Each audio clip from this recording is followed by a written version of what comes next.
Hello. আসসালামু আলাইকুম sir. ওয়ালাইকুম আসসালাম। শোনা যায় আমার কথা? জি স্যার, শোনা যাচ্ছে। সরি, আমার একটু দেরি হয়ে গেছে। আসসালামু আলাইকুম স্যার। ওয়ালাইকুম আসসালাম ওয়া রাহমাতুল্লাহি ওয়া বারাকাতুহু।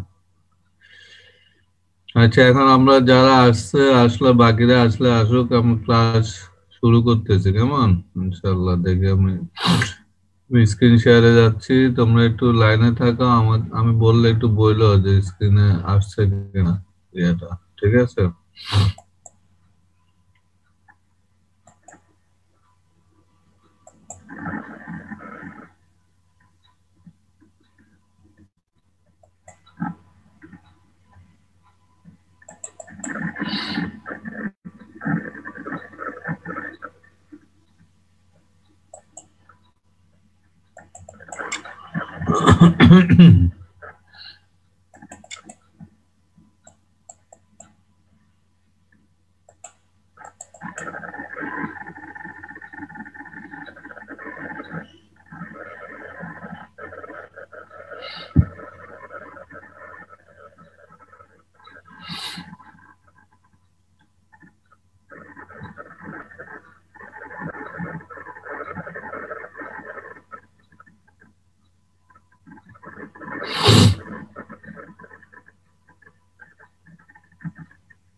আচ্ছা, দেখা যায় স্ক্রিনে?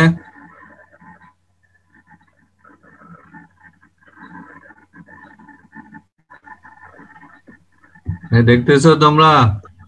জি স্যার, দেখা যাচ্ছে। আচ্ছা, আমরা আমি রেকর্ডিংটা শুরু করে দিচ্ছি। আমরা এখান থেকেই শুরু করব।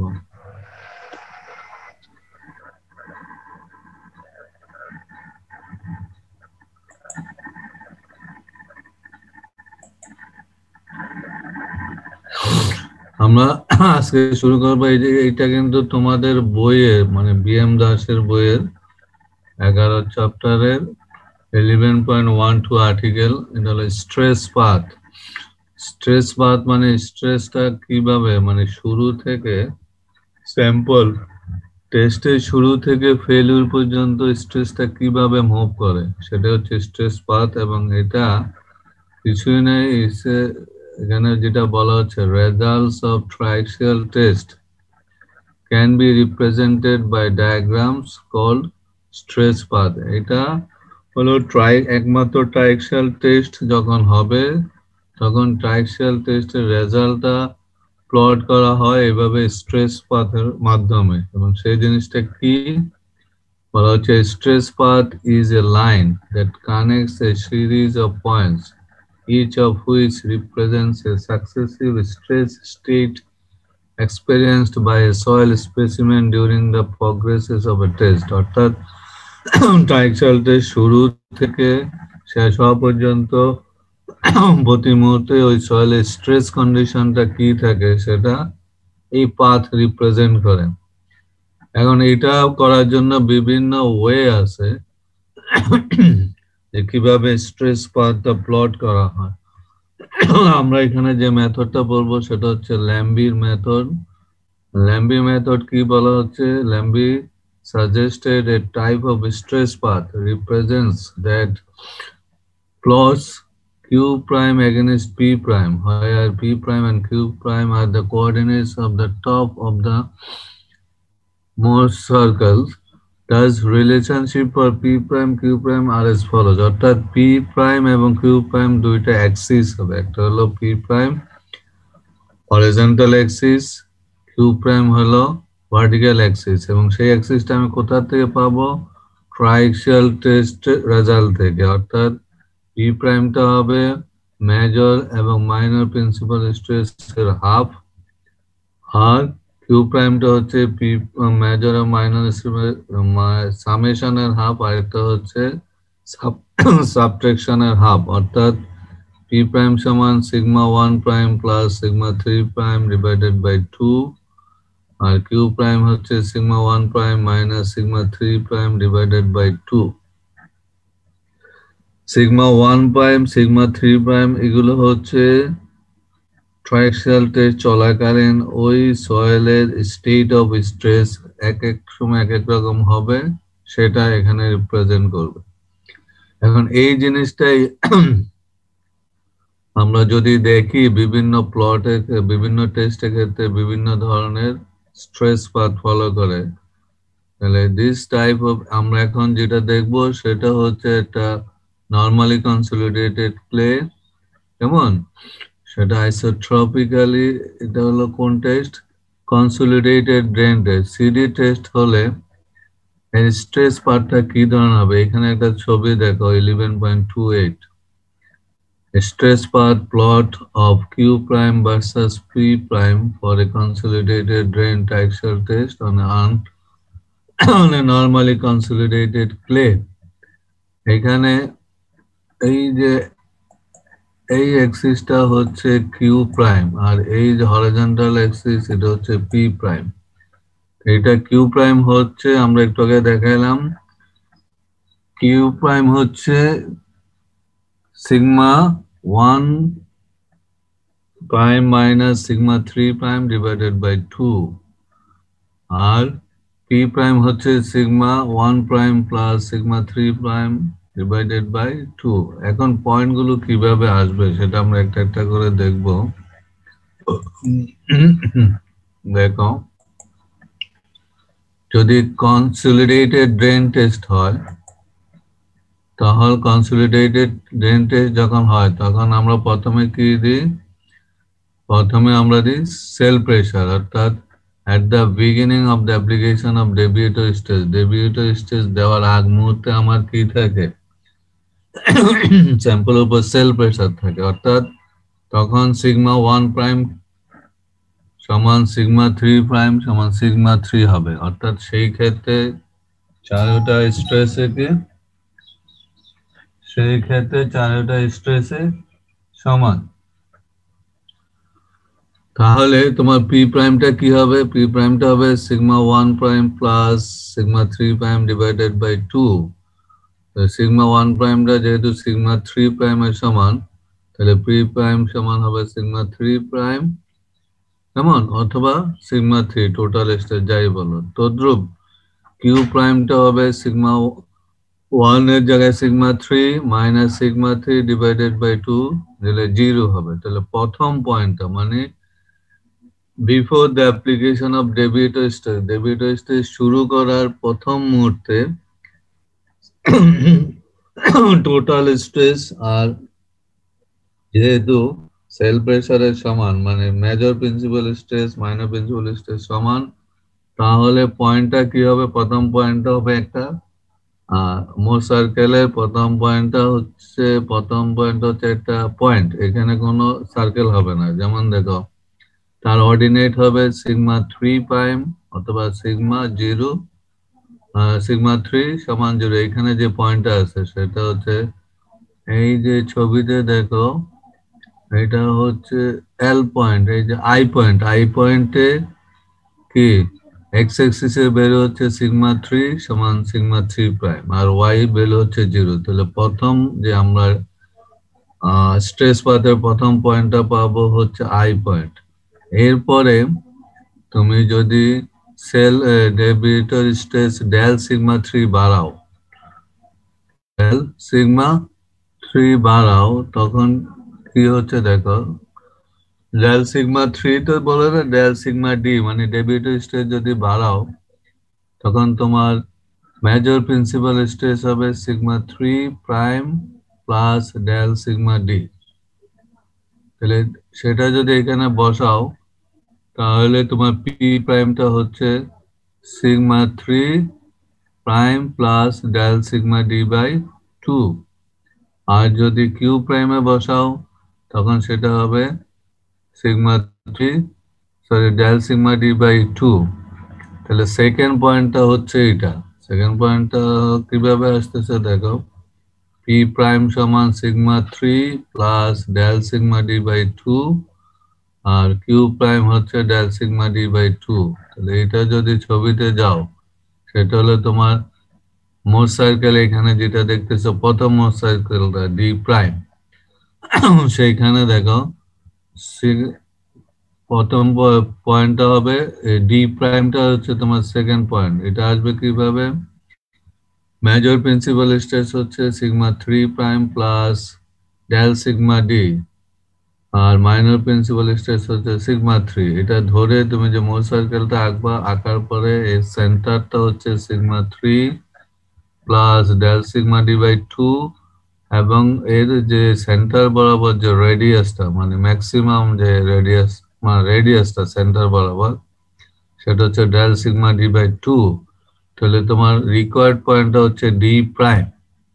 কেমন এইভাবে তুমি যত এইভাবে, যেমন আমি এখানে দেখতেছো কিনা রাখো, এই যে এটা হচ্ছে সেকেন্ড পয়েন্ট ডি প্রাইম, এটার অর্ডিনেট হচ্ছে এই যে এখানে পি হচ্ছে del sigma sigma 3 plus del sigma D by 2 আর ওয়াই অর্ডিনেট অর্থাৎ কিউ প্রাইমটা হচ্ছে ডেল সিগমা ডি বাই 2। এটা হচ্ছে ডেল সিগমা ডি বাড়ালে, এরপরে যদি আমি আরেকটু বাড়াই যেমন সেকেন্ড এটা করি মোট সার্কেল এটা ধরি, সেই ক্ষেত্রে তোমার তোমার পি প্রাইম এবং কিউ প্রাইমটা হবে আগের মতোই, যে এই মোট সার্কেলের হাফ ডায়া এবং তার অর্ডিনেট ওই পয়েন্ট বরাবর তার ম্যাক্সিমাম অর্ডিনেট। এইভাবে তোমাকে কি করতে হবে, আগাতে হবে। আগাতে হলে একটা পর্যায়ে এটা ডেল সিগমা ডি এফ হবে, যখন এটা ফেল করবে তখন সেই ক্ষেত্রে তোমার পি পয়েন্ট হবে এটা, এই যে ডি পয়েন্ট। এই যে আমার এখন হলে সিডি টেস্টের জন্য আমার স্ট্রেস পাতে হবে I D prime D double prime D এবং এটা এই বরাবর চলে যাবে, এটার উপরে যাবে না। এই লাইন যেটা অরিজিন দিয়ে যাবে এটা হলো মডিফাইড ফেলিওর এনভেলপ অর্থাৎ ও এফ প্রাইম, এই বরাবর যাবে। আর এটা হচ্ছে আমার এমনি নর্মালি সয়েলের ক্ষেত্রে যেটা আমার y is equal to m x যেটা ধরা হয় সেটা। তাহলে এটা হচ্ছে কনসলিডেটেড ড্রেন টেস্টের ক্ষেত্রে স্ট্রেস পার্টটা হচ্ছে I D prime D double prime D, এই এই এই ওয়েতে এটা মুভ করবে। ফেলিউর হয়ে গেলে এটা এই যে ডটেড লাইনটা দেখতেছো ওই ডটেড লাইনকে টাচ করে যাবে, এর পরবর্তী যতগুলি পয়েন্ট থাকবে সবগুলি এই লাইন বরাবর যাবে, এই লাইন বরাবর যাবে। এইভাবে তোমাকে প্লট করতে হবে। অর্থাৎ এই ক্ষেত্রে তোমার স্ট্রেস লাইনটা হচ্ছে I D prime D double prime D এবং ডি এফ প্রাইম যেটা আছে সেটা, এবং এখানে একটা অ্যাঙ্গেল দেখতেছো আলফা প্রাইম ডটেড লাইনের, আরেকটা হচ্ছে ফাই প্রাইম হলো সলিড লাইনের। ফাই প্রাইমটা হলো angle of internal friction of soil আর ডটেড লাইন যেটা দেখতেছো সেটা হচ্ছে angle of the modified failure envelope that makes with the horizontal. এইখানে দেখো এখানে একটা লাইন এই প্যারাতে বলা আছে for normally consolidated phase the failure envelopes can be given by tau F সমান সিগমা প্রাইম 10 ফাই প্রাইম, এটা আমরা জানি। This is the line OF in the figure 11.28, এই যে 11.28 এর উপরে যে লাইনটা সেটা হচ্ছে OF লাইন, সেটা হচ্ছে নরমালি কনসলিডেটেড ফেলিউর এনভেলপ। আর আমরা এখন যেটা দেখতেছি এটাকে বলে মডিফাইড ফেলিউর এনভেলপ, সেটা হচ্ছে OF প্রাইম। নিচের যে ডটেড লাইনটা এটা হলো মডিফাইড ফেলিউর এনভেলপ, এটা হচ্ছে in terms of stress path. স্ট্রেস পাথে তুমি এটা প্লট করতে পারো এবং এই যে modified line is normally called the KF line, একে কেএফ লাইন বলা হয়। এবং এই কেএফ লাইনের ইকুয়েশন একই রকম, অর্থাৎ কিউ প্রাইম সমান পি প্রাইম টেন আলফা, আর ওইখানে ছিল টাউ এফ সমান sigma prime tan phi prime. এই যে আলফাটা, এই আলফাটাই হচ্ছে angle of modified failure envelope, আর ওটা হচ্ছে পাই হচ্ছে অ্যাঙ্গেল অফ ইন্টারনাল ফ্রিকশন। এখন এই দুইটার মধ্যে একটা রিলেশন আছে, অর্থাৎ এই ফাই প্রাইম এবং আলফা, তুমি যদি একটা জানো আরেকটা বের করতে পারবে। তাহলে এই স্ট্রেস পাথ থেকে তুমি ফাই প্রাইম কিভাবে বের করবা সেটা দেখানোর জন্য এইখানে এই যে ছবিটা আমাদের দিকে একটু তাকাও, এই যে এখানে একটা ছবি আছে 11.29, এইখান থেকে উপরের লাইনটা হচ্ছে failure envelope in terms of mole circle, নিচেরটা হচ্ছে ইন টার্মস অফ কি স্ট্রেস পাথ ওএফ প্রাইম। তারপর উপরটা স্লোপকে আমরা বলবো ফাই প্রাইম, নিচেরটা স্লোপ হচ্ছে আলফা। এই দুইটার মধ্যে অর্থাৎ ফাই প্রাইম এবং আলফার মধ্যে একটা রিলেশন কিভাবে আসবে সেটা বের করার জন্য এখানে যদি মোট সার্কেলটা আঁকা আছে দেখো, মোট সার্কেল থেকে তুমি রিলেশনটা পাবো, অর্থাৎ ডি ও প্রাইম দেখো, d o prime is equal divided by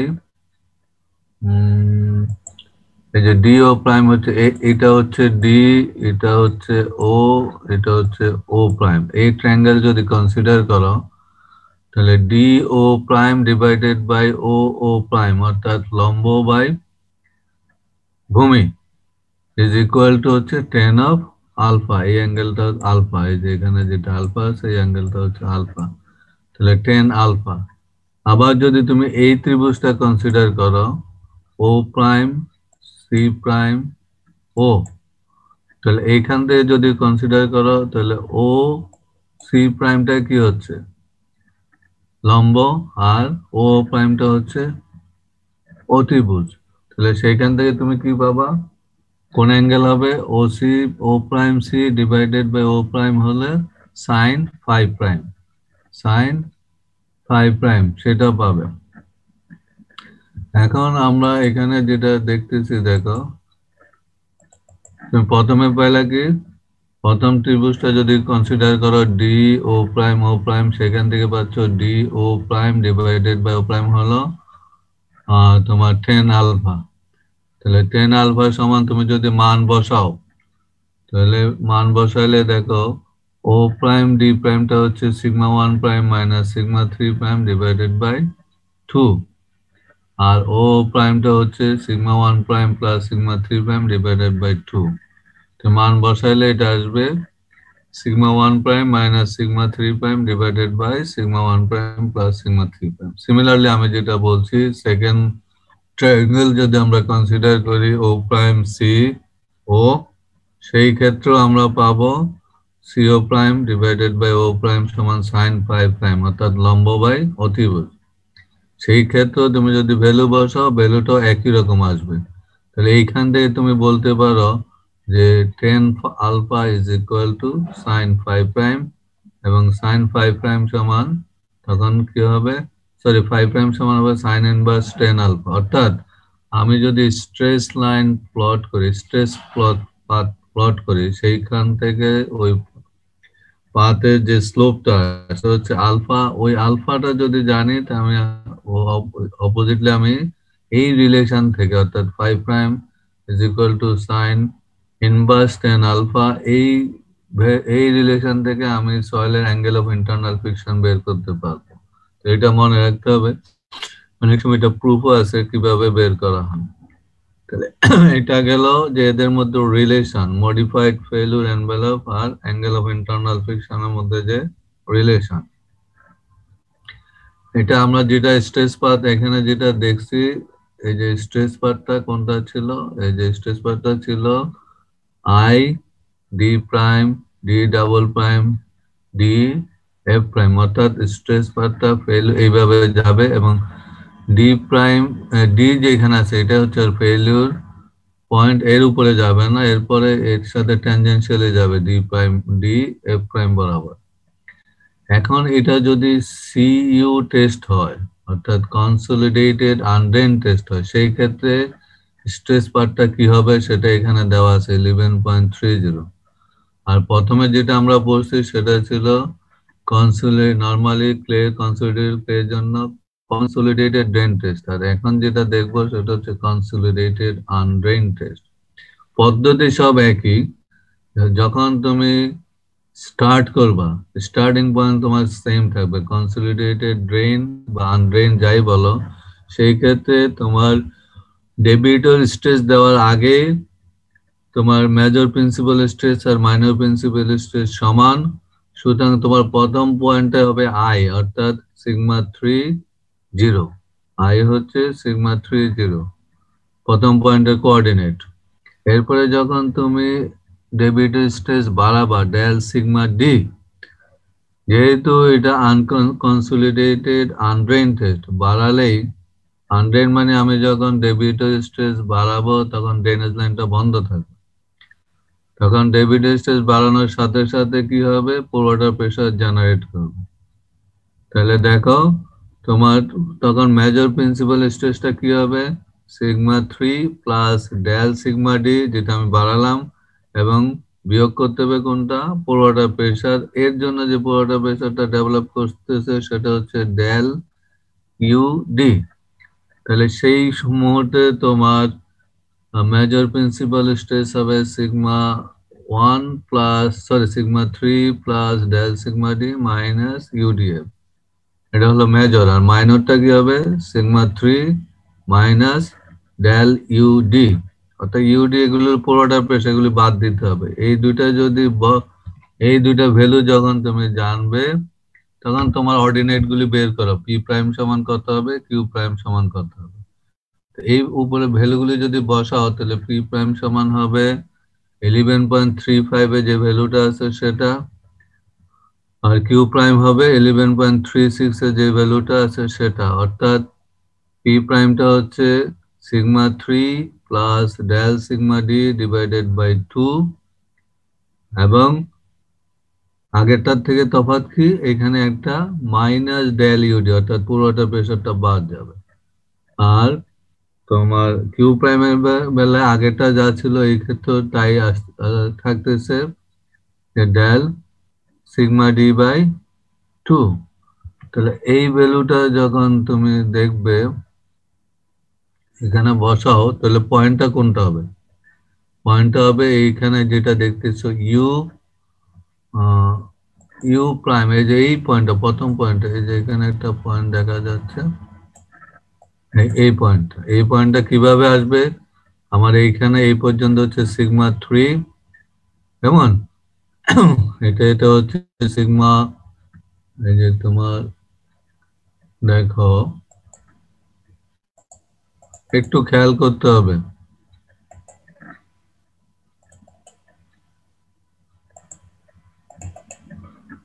দেখো এখানে পয়েন্ট কি ছিল, সিগমা 3 প্লাস সিগমা 3 11.35 এ sigma 3 plus del sigma D by 2। Sigma 3 হলো আই পয়েন্টের ভ্যালু হলো সিগমা 3, এর সাথে del sigma D by 2 point যোগ করলে এইসব জায়গায় আসবে, এই জায়গায় আসবে, এই যে আমার দেখো কারণ এই জায়গায় আসবে, এটার হাফ। তারপর এখান থেকে মাইনাস ডেল ইউডি দিলে এই পয়েন্টটা আসবে, এটা এই যে এই পয়েন্টটা, এটা হলো হরাইজন্টাল, আর ভার্টিক্যালটা হলো ডেল সিগমা ডি বাই 2। সুতরাং এইখান থেকে ডেল সিগমা ডি বাই 2 আসলে এটা হবে। তাহলে ফার্স্ট পয়েন্ট হচ্ছে, সেকেন্ড পয়েন্ট হচ্ছে ইউ প্রাইম। এইরকম তুমি যতবার যাবা ততবারে ডেল ইউডি বাদ দিয়ে দিয়ে এইভাবে এই পয়েন্ট বরাবর you prime U double prime এইভাবে যাবা, এবং লাস্টে যখন তোমার ফেইলিউর হবে তখন এটা হবে ইউ এই পয়েন্ট। এরপরে যতগুলো পয়েন্ট থাকবে সবগুলি এই লাইনকে টাচ করে যাবে, এই লাইনের উপরে যাবে না যেহেতু এটা ফেইলিউর, অর্থাৎ কার্ভটা হবে, যদি তুমি আঁকো, আমি এখানে দেখাচ্ছি। কার্ভটা হবে এইভাবে যায়, এইভাবে যাবে, এবং এই লাইনটা যেটা দেখতেছো সেটা এইভাবে টানজেন্ট দিতে হবে। তাহলে এটা হচ্ছে ইউ টেস্টের ক্ষেত্রে। তাহলে দুইটা জিনিস আমরা দেখলাম, সিডি টেস্ট যখন হবে তখন স্ট্রেস পার্টটা এইভাবে যাচ্ছে, এইভাবে গিয়ে এইভাবে যাচ্ছে, মানে এই স্ট্রেস পার্টটা এইভাবে যাবে, তারপর এই ট্যানজেন্ট চলে যায়। আর যখন ইউ ইউ টেস্ট হবে তখন এটা এইভাবে গিয়ে এইভাবে যাবে। তাহলে দুইটা তোমার স্ট্রেস পার্ট দুই টেস্টে কিভাবে হবে সেটা এখানে দেখানো হলো। তোমাদের এই বইতেও আছে, তোমরা ইচ্ছে করলে না যে কোনো বই থেকে পড়তে পারবে। তো পরীক্ষার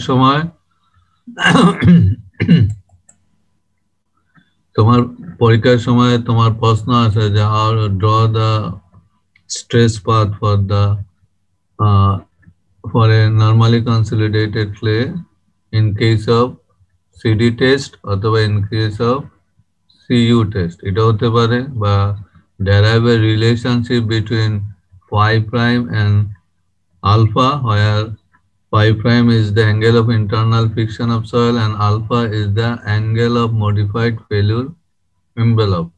তাহলে এই দুইটার থেকেও আমরা দেখতে পারি, এবং এর করসপন্ডিং এখানে একটা অঙ্ক করে দেওয়া আছে। এই যে এখনটা দেখতেছো 11.7, এখানে অঙ্ক করে দেওয়া আছে। অঙ্কটা দেখবে একদম, আমরা এখন যা পড়ালাম সেটাই এখানে ওই জিনিসটাই দেওয়া আছে, যে যেটা আমরা বলছি যে আলফা ইজ ইকুয়াল টু 10, মানে ওইটা ছিল phi is equal to 10 inverse sine inverse 10 alpha, আর এখানে alpha is equal to 10 inverse sine phi, একই জিনিস।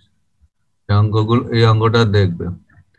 এখন আসো, আমরা এতক্ষণ যা পড়লাম সেগুলো সব ছিল ল্যাবরেটরি টেস্ট। এখন আমরা যেটা দেখব সেটা হচ্ছে তোমার ফিল্ড টেস্ট। ফিল্ড টেস্টের মধ্যে প্রথম যেটা আসতেছে সেটা হচ্ছে বেন শিয়ার টেস্ট। এই জিনিসটা সাধারণত ক্লে সয়েল যদি থাকে স্যাচুরেটেড, অর্থাৎ গ্রাউন্ড ওয়াটার নিচে যদি ক্লে সয়েল থাকে তখন এই টেস্টটা করা হয়। এটা কিছুই না, তোমার যে জায়গায় ক্লে আছে সেই জায়গাতে এই ধরনের একটা বেন নিতে হবে, এটাকে বলা হয় বেন শিয়ারের টেস্টের। এটা একটা সেকশনাল ভিউ আমি দেখাচ্ছি এখানে, যদি আরেকটু দেখো ইকুইপমেন্ট, এটা দেখলে হবে উপরটা। আচ্ছা দেখো, এইটা একটা ভেন, এই যে দেখো এই একটা ব্লেড থাকবে আর এদিকে একটা ব্লেড থাকবে। এই দুইটা ব্লেডকে এখানে রড দিয়ে অ্যাটাচ করে নেওয়া হয়। এখন তুমি যদি এখানে ধরো তোমার গ্রাউন্ড সারফেস, তুমি 50 ফিট নিচে যা এই টেস্টটা করবা, তখন এইখানে এই ব্লেডটা পেনিট্রেট করে নিয়ে আসতে হবে। সরি, এখানে ব্লেডটা নিয়ে আসলা, ব্লেডটা এনে এইখানে তোমাকে ইনস্ট্রুমেন্ট থাকবে টর্ক, অর্থাৎ তুমি একে প্রথমে পুশ দিয়ে পুরোটুকু ব্লেড মাটিতে পেনিট্রেট করবা, যতটুকু তোমার ক্লে লেয়ার আছে এখানে। পেনিট্রেট করার পর এখানে তুমি একে টর্ক দিবা, অর্থাৎ ঘুরাবা। প্রথমে কি করবে, ঘুরতে চাবে না, রেজিস্ট্যান্স দিবে। যত টর্ক দিতে থাকবা একটা পর্যায়ে এটা কি হবে, ফ্রি হয়ে যাবে, অর্থাৎ ফ্রিলি ঘুরবে, তখন বুঝতে হবে এটা ফেল করে গেছে। তাহলে ম্যাক্সিমাম যে টর্কটা আছে সেই টর্কটা তোমাকে কি করতে হবে, নোট করতে হবে, এবং সেই টর্কের রেসপেক্টে তুমি কি করতে পারবা, এখান থেকে শিয়ার স্ট্রেংথ কত সেটা বের করতে পারবা, সেটা আমরা দেখতেছি। তাহলে আমাকে এই ধরনের একটা টর্ক অ্যাপ্লাই করতে হবে, এবং এইখানে দেখো ছবিতে দেখো, এই যে টর্ক অ্যাপ্লাই করলে সয়েলের মধ্যে যদি থাকে এখানে এম আর উপরে এবং নিচে দুইটা মোমেন্ট অফ রেজিস্ট্যান্স থাকবে, আর এফ এম এস হলো এই সারফেসে, মানে সিলিন্ড্রিক্যাল সারফেসে রেজিস্ট্যান্স থাকবে। আর এটার হাইট হচ্ছে এইচ, ডায়া হচ্ছে তোমার বেনের ডায়া হচ্ছে ডি, হাইট হচ্ছে এইচ। তাহলে সেই ক্ষেত্রে তোমার টোটাল টর্কটা হচ্ছে M S plus M E plus E. এটা হলো এন্ডে, টু এন্ডে, একটা হলো টপে এবং বটমে যে রেজিস্ট্যান্স মোমেন্ট, আর এম এস হলো সারফেসে। এবং এই যে সারফেসের যেটা সেটা হচ্ছে phi D H. Phi D H হচ্ছে এই যে সিলিন্ডার এর ভলিউম, কেমন, এই সিলিন্ডারটার ভলিউম হচ্ছে কি 5dH। এখানে যেটা এখানে দেখো এই যে 5dH হলো এর ভলিউম। তবে এইখানে এই সিলিন্ডারটা কত ডিস্টেন্সে কাজ করবে, d/2 তে মোমেন্ট দিবে, এবং এইটা কোথা থেকে আসবে, সয়েলের কোয়েশন থেকে, সিইউ। তাহলে এম এস অর্থাৎ প্রথম পোর্শনটা is equal two 5dHCU d/2 এখানে আসবে, এবং এইখান থেকে এই ভ্যালুগুলো যদি বসাও, এইখানে দেখো এই যে বলা হয়েছে যে এন্ড এর যে রেজিস্ট্যান্স গুলো এটা বিভিন্ন ধরনের হতে পারে, ডিস্ট্রিবিউশন, ট্রায়াঙ্গুলার, ইউনিফর্ম, প্যারাবোলিক, কেমন, সেগুলো আমরা দেখাচ্ছি পরে। তাহলে এখন এই ভ্যালুগুলি যখন তুমি এই ইকুয়েশনে বসাবা এমএস এবং এম ই, তখন ইকুয়েশনটা দাঁড়াবে 11.41 এ, অর্থাৎ t is equal to 5cu d square h/2 plus Vita d cube by 4। এই ভিটাটা হচ্ছে যে এই যে এন্ড আছে, বোথ এন্ডে ডিস্ট্রিবিউশনটা কি ধরনের হবে, শেয়ার মোবিলাইজেশন অর্থাৎ শেয়ার স্ট্রেংথের, তার উপর নির্ভর করবে। ডিস্ট্রিবিউশনটা এই যে এখানে দেখো ট্রায়াঙ্গুলার হতে পারে, অর্থাৎ সেন্টারে কম, এজে বেশি। এই যে সেন্টার লাইন হচ্ছে, এই সেন্টার লাইন হচ্ছে দেখো, সেন্টার লাইন হচ্ছে এটা। এখানে যদি ট্রায়াঙ্গুলার হয় তাহলে জিনিসটা এই ধরনের হবে, সরি, অর্থাৎ সেন্টারে কম, বাইরে বেশি, এজে, তাহলে এটা। আরেকটা হতে পারে না ইউনিফর্ম, মানে অল থ্রো একই রকম ডিস্ট্রিবিউশন, আরেকটা হতে পারে প্যারাবোলিক।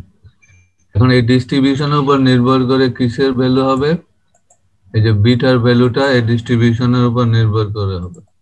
যেমন দেখো বিটা সমান এখানে যে এই যে ইকুয়েশনটা 11.41, এখানে বিটার ভ্যালু কত হবে সেটা নির্ভর করবে ডিস্ট্রিবিউশনটা কি হয়। এখানে যেমন বলা আছে ডিস্ট্রিবিউশনটা যদি ট্রায়াঙ্গুলার হয় তাহলে এটা হলো হাফ, ইউনিফর্ম হলে 2/3, আর প্যারাবোলিক হলে 3/5, এই ভ্যালু। এই ভ্যালু যদি আমরা বসাই, সাধারণত আমরা ডিস্ট্রিবিউশনটা ধরি ইউনিফর্ম, ইউনিফর্ম ধরলে হবে 2/3, এটা পুট করলে তোমার ইকুয়েশনটা আসবে 11.42, অর্থাৎ সিইউ সমান কি হচ্ছে t/5d² h/2 প্লাস বিটার জায়গায় তোমার হয়ে যাবে 2/3 বসাবা d³/4, এটা বসালে এখান থেকেই তুমি সিইউ পাবে। এবং এই যে রিলেশনটা, এটা অনেক সময় পরীক্ষা আছে, এটা এই বইতে শর্টকাট করা আছে, অত করা নাই, তোমরা বই বা অন্য কোনো বইতে দেখবে ডেরিভেশনটা আছে, সেটা দেখে নেবে। এখন এইখানে দেখো তুমি এই ইকুয়েশন যদি 11.42 তে যাও, তাহলে তোমার সিইউ বের করতে কি লাগতেছে, শুধু টর্কটা লাগতেছে। তাহলে তুমি ফিল্ডে এটা পেয়ে যাচ্ছ, ফিল্ডে কত টর্ক দিচ্ছ সেটা, কারণ তুমি যে ভেনটা ইউজ করতেছো সেটা তো তুমি নিজেই জানো যে এটা ডি ডায়া কত, হাইট কত, আর বিটাতে তোমার ডিস্ট্রিবিউশনটা কি ধরবা সেখান থেকে পেয়ে যাবে।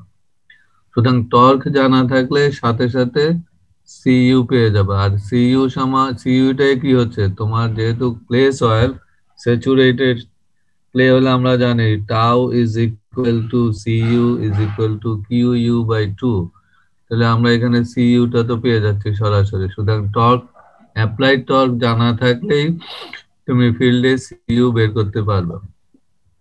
এবং এই ডিস্ট্রিবিউশন গুলো খেয়াল রাখবে যে কোনটা কি ধরনের, ট্রায়াঙ্গুলার হলে কত হবে, ইউনিফর্ম হলে বিটার ভ্যালু কত হবে, এবং প্যারাবোলিক হলে কত হবে সেটা, ঠিক আছে। আর এইখানে যেগুলি 11.4344 এগুলি কিছুই না, এগুলি একটা ভ্যালু ধরা আছে, সেখান থেকে তুমি পেয়ে যাবে। অর্থাৎ সাধারণত আর ভেনের হাইট আর ডায়ার রেশিও হচ্ছে 2, মানে h/h is equal to 2d, মানে ডায়া যা হাইট এর ডাবল, সেই রিলেশন বসাইলে ওই উপরে ইকুয়েশনটা আরেকটু সিম্পলিফাই হয়, সেটা এখানে লিখছি, এটা কিছু না, এটা তোমরা দেখে নিও। এটা গেল বেন শেয়ার। এখন বেনটা বিভিন্ন ধরনের হতে পারে, একটা হচ্ছে রেক্টেঙ্গুলার, একটা হলো টেপার্ড বেন। আমরা উপরে যেটা দেখছি সেটা রেক্টেঙ্গুলার, আর এটা ডান পাশে এখানে যে একটা টেপার্ড ভ্যালু আছে, অর্থাৎ এই জিনিসটা এই জিনিসটা এইভাবে, এটা তো হরাইজন্টাল, এইভাবে না তো এটা টেপার হতে পারে, এটা সার্টেন অ্যাঙ্গেলে ভেইনটা এইভাবে থাকতে পারে। এগুলো বিভিন্ন ধরনের ভেইন আছে, তার প্রপার্টিও দেওয়া আছে, সেখান থেকে আসবে। আমরা এখানে যেটা দেখছি সেটা হচ্ছে রেক্টেঙ্গুলার। আচ্ছা, এরপরে আসো, এরপরে আসতেছে এটার একটা রিলেশন দেখে আমরা এখানে দেখো একটু। তোমরা এই যে সিইউ আমরা যেটা পেলাম সেটা, এটা হচ্ছে এখানে একটা ইকুয়েশন দেওয়া আছে, এটা হচ্ছে বেরাম ইকুয়েশন। সে বলতেছে এই যে আমরা যে ফিল্ডে বেঞ্চ শিয়ার স্ট্রেংথ পাই, মানে শিয়ার ভ্যালু পাই, সেটা অ্যাকচুয়ালি কি একটু ওভার এস্টিমেট করে, এটা আনসেফ। এবং সে তাকে একটা সাজেশন দেওয়া হয়েছে, সে বলতেছে যেটা should be recalculated following this equation, অর্থাৎ according to Benham, the plasticity soil increases CU obtained from bench shear test may give results that are unsafe for foundation design. অর্থাৎ প্লাস্টিসিটির সাথে বাড়লে তোমার এই যে বেঞ্চ শিয়ারে যে ইয়েটা পাবা, কি বলে স্ট্রেংথ ভ্যালুটা পাবা, সেটা কি হয়ে যায়, প্লাস্টিসিটি বাড়লে ওটা বেড়ে যায়, কিন্তু আমরা বেঞ্চের এটা কম পাই, যার জন্য এটাকে কি করতে হবে, কারেকশনের দরকার আছে। সেই কারেকশনটা সে বলছে কি c u is equal to lambda c u vane. আমরা ফিল্ড থেকে কোনটা পাইছি, আমরা ফিল্ড থেকে পাইছি এই যে সিইউ বেন। তাহলে এটাকে একটা ফ্যাক্টর দিয়ে গুণ দিতে বলা হয়েছে, সেটা হচ্ছে ল্যামডা। তাহলে এই ল্যামডা হলো কারেকশন ফ্যাক্টর, এটা হচ্ছে নির্ভর করে প্লাস্টিসিটি অফ সয়েলের উপর, অর্থাৎ according to this man Bjerrum, lambda is equal to 1.7 minus 0.54 log PI. এই পিআইটা হচ্ছে প্লাস্টিসিটি ইন্ডেক্স, অর্থাৎ liquid limit minus plastic limit. এই একটা ফ্যাক্টর দিয়ে গুণ দিতে হবে।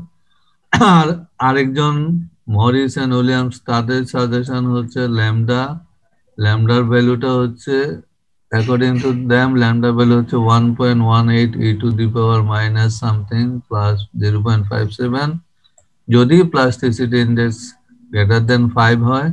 আরেকটা হচ্ছে in terms of liquid limit, অর্থাৎ লিকুইড লিমিট যদি গ্রেটার দেন 20 হয় তাহলে এটা।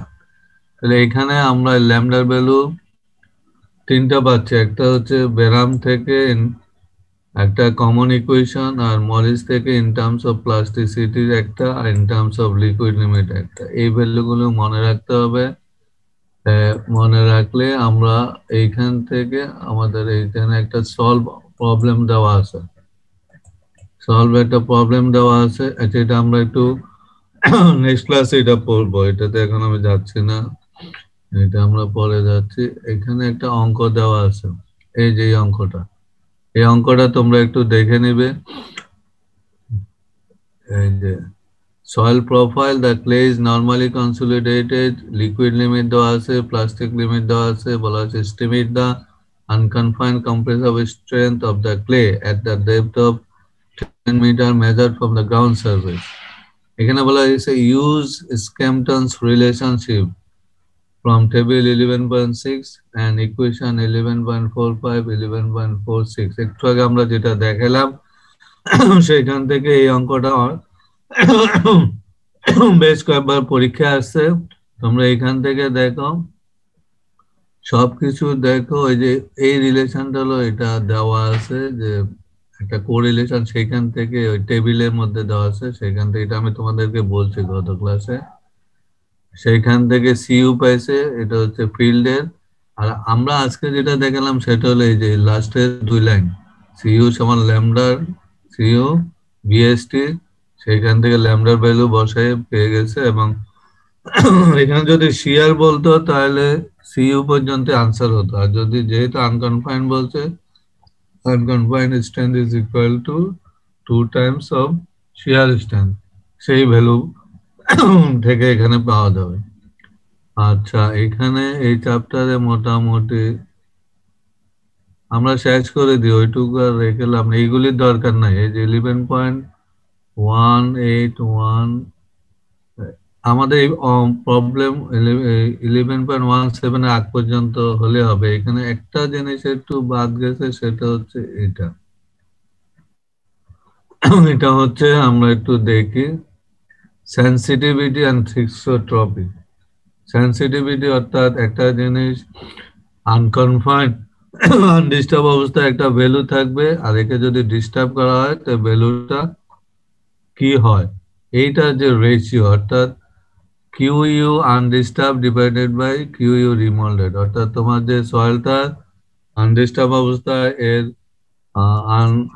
আনকনফাইন্ড কম্প্রেশন স্ট্রেন্থ দেখো অনেক বেশি, আর ডিস্টার্ব যখন করবে, এই যে আনডিস্টার্ব অবস্থায় হচ্ছে তোমার এটা, সরি, আনডিস্টার্ব অবস্থা হলে এই ভ্যালুটা, আর ডিস্টার্ব অবস্থা হচ্ছে ভ্যালুটা এটা অনেক কমে যাচ্ছে। তাহলে এই যে কমে যাওয়াটা, এই যে রেশিও, এটাকে বলা হয় সেন্সিটিভিটি।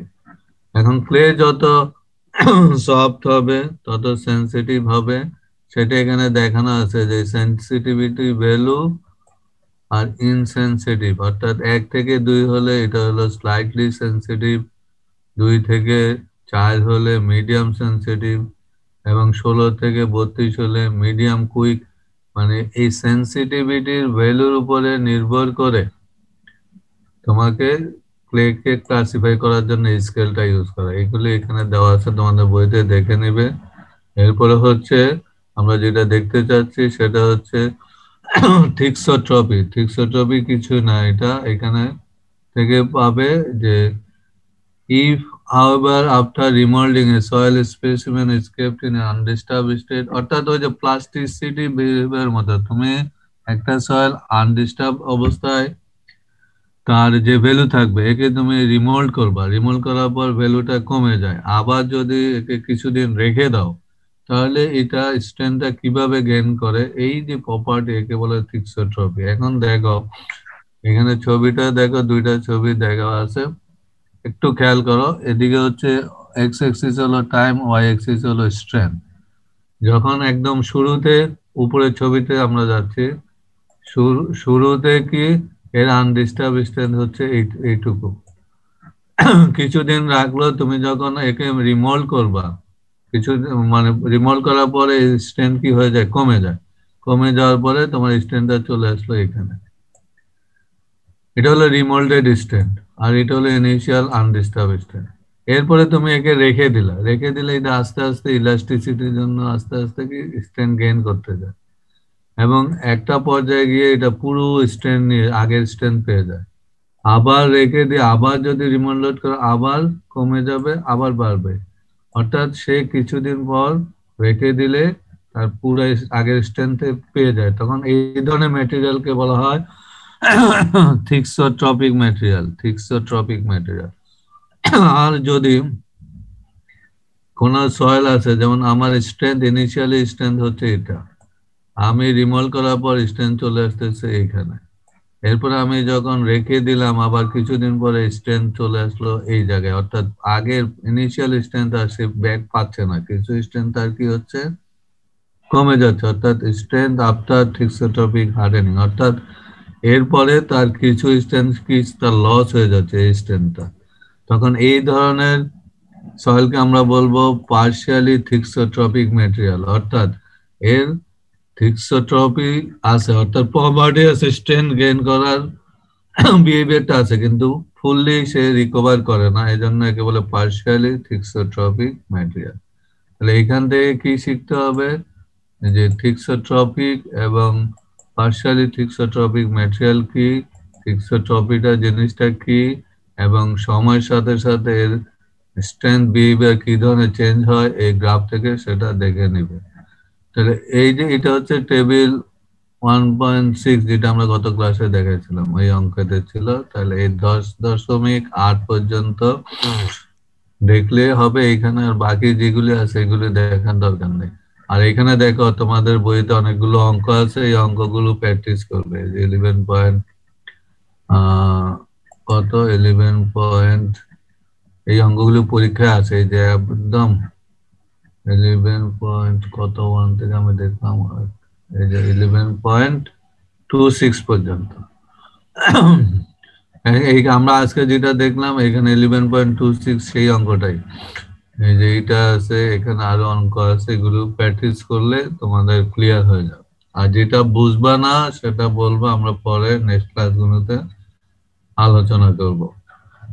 তাহলে আজকে এই পর্যন্তই। তোমাদের কোনো প্রশ্ন থাকলে বলতে পারো। আজকে আমরা কি দেখলাম? আজকে আমরা দেখলাম stress path, c d test, c u test, alpha এবং পাইর সাথে রিলেশন, তারপরে হচ্ছে তোমার c u vane shear test, vane shear টেস্টের সিইউর কারেকশন, আরেকটা হচ্ছে সেন্সিটিভিটি অ্যান্ড থিক্সোট্রপি। পরীক্ষায় কিন্তু এখান থেকে প্রশ্ন থাকে। এটা আমি এখন যা পড়েছি এর মধ্যে থেকে অনেক প্রশ্ন থাকে, সুতরাং এটা ভালো করে পড়বে। না এখন বলো, আমি তো এই মুহূর্তে স্ক্রিনে আছি, কোনো কিছু বুঝো নাই আজকে সেটা বলতে পারো। আর যদি ইয়ে হয় পরেও বলতে পারবে, কোনো অসুবিধা নেই। বলো, কোনো কিছু বুঝতে অসুবিধা আছে? স্ট্রেস পার্টটা একটু মাথায় ঢুকতে সময় লাগবে। আমি তো দেখাইছি, তুমি আবার দুই তিনবার বইটা রিডিং দিবে, যেমন একবারে বুঝতে পারবা না, বইটা রিডিং দিলে তোমার ক্লিয়ার হয়ে যাবে। প্রথম পয়েন্টটা যদি বুঝতে পারো, প্রথম দুইটা পয়েন্ট, বাকি পয়েন্ট গুলো সেম, তাহলে তোমার ক্লিয়ার। ঠিক আছে? Hello, hello. জি স্যার, শুনতে পাচ্ছি। হ্যাঁ, তাহলে তোমরা ওই যে স্ট্রেস পার্টটা একটু আবার পড়বে ভালো করে। এখানে প্রথম পয়েন্ট দুইটা কিভাবে ক্লিয়ার করে বইতে খুব সুন্দর করে দেওয়া আছে, আমি তো বুঝাইছি। তারপরে যদি না বুঝো পরবর্তী ক্লাসে দরকার আমরা আবার এটা দেখাবো, কিন্তু একবারে বুঝতে পারবে না। এখানে যে এই যে স্টেপ গুলি দেওয়া আছে, যেমন 11.35, 36, 37, 38, অথবা এইখানে যেগুলি আছে, যে আগেরটাতে ছিল 11.26, 27, 28, 29, কেমন, এগুলো তুমি একবার রিডিং দিলেই তুমি বুঝবে। আর না বুঝলে যে জায়গাটা বুঝবা না সেটা নোট ডাউন করে রাখবা, আমরা নেক্সট ক্লাসে বুঝাবো। তাহলে প্রথম দুইটা পয়েন্ট যদি বুঝো, বাকিগুলো সিমিলার, তাহলে সেখান থেকে তুমি প্লট গুলি কিভাবে করবে সেটা দেখতে পারবে। আজকে এখানে শেষ করতেছি, কোনো প্রশ্ন না থাকলে। ঠিক আছে, আমি স্লাইড শেয়ার স্টপ করে দিচ্ছি। আমরা তাহলে আগামী আবার যথাযথ আগামী বুধবার আবার ক্লাস শিডিউল টাইমে হবে। ঠিক আছে, বুঝতেছ? সবাই শুনতেছ? হ্যাঁ, সবাই শুনতেছো? আগামী বুধবারে আবার শিডিউল, বুধ বৃহস্পতি যে শিডিউল আছে সেই শিডিউলে ক্লাস হবে। তখন হয়তো আমরা কিছু অঙ্ক করাবো। আর বইয়ের অঙ্কগুলো তোমরা একটু প্র্যাকটিস করবে, এক্সাম্পল দেখে।